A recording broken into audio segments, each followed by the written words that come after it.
I'm Abe Degnan from Degnan Design Builders, and we have a client that we've been working for. Their names are Bonnie and Mary, and we've been working for them for about the last 15 years to help keep them safe in their home as they're aging. Now, I'm just standing in a stairway, and this doesn't look like much, but we've done a couple of things that were inexpensive and minimally invasive here to help them out. From up there you can't see it, but we added a light at the bottom of the stairs. Now that made it a lot safer by allowing them to see the stair treads and see their path. While we didn't replace the handrails here, and while this would never meet current code, we added some key grabbing points. So I'm going to walk up the stairs and just show you how we did that in a way that works for them. You can see that the existing handrail and this wood guardrail here work to grab on perfectly, but when they get to this point, they didn't have anything to grab onto. And now if you're right-hand dominant, this is at Mary and Bonnie's height right here to grab onto. You can see where they can use both hands and make their way up here like this. And this last one right here, this last one right here, and even this one right as they come around the corner. And that was a very inexpensive modification.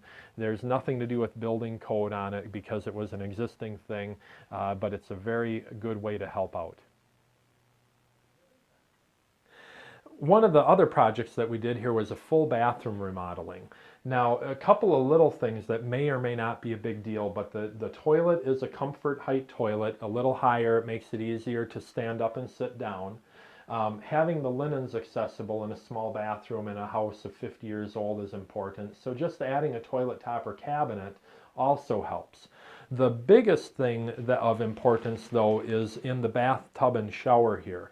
Now, we did this already probably about 15 years ago, but we installed a couple of grab bars, 3 grab bars in fact, one right here at the front, one at the side, and another one at the back. But the other important thing then is having the handheld shower so that whether you're sitting or whether you're in a shower chair or whether you're standing up, you have all the options available and accessible in order to maximize the comfort and security and safety of your bathing experience.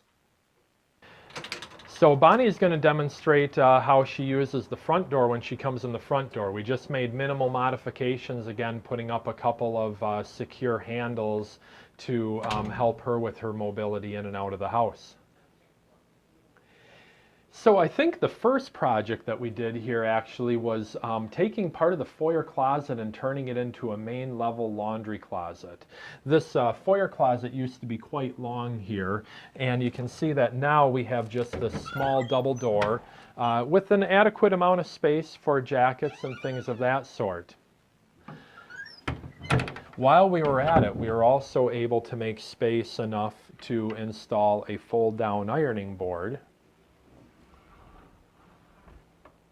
And while possibly a little bit of an unconventional location, sometimes the most important thing is solving problems.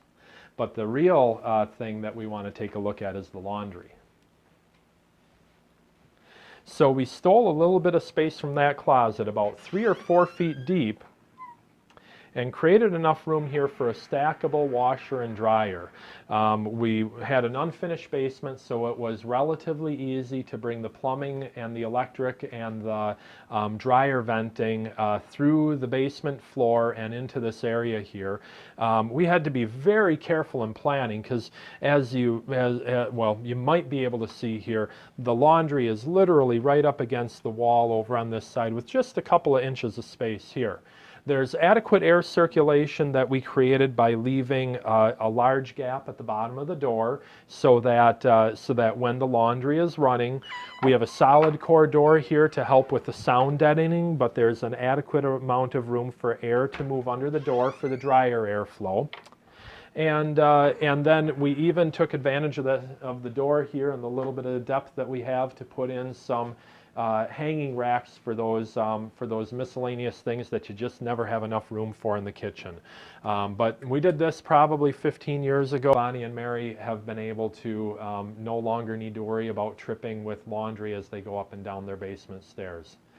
So for Degnan Design Builders, I'm Abe Degnan. I hope you learned a little bit about ways to modify even a 50-year-old house, some more major than others, some very inexpensive minor modifications for comfort and safety.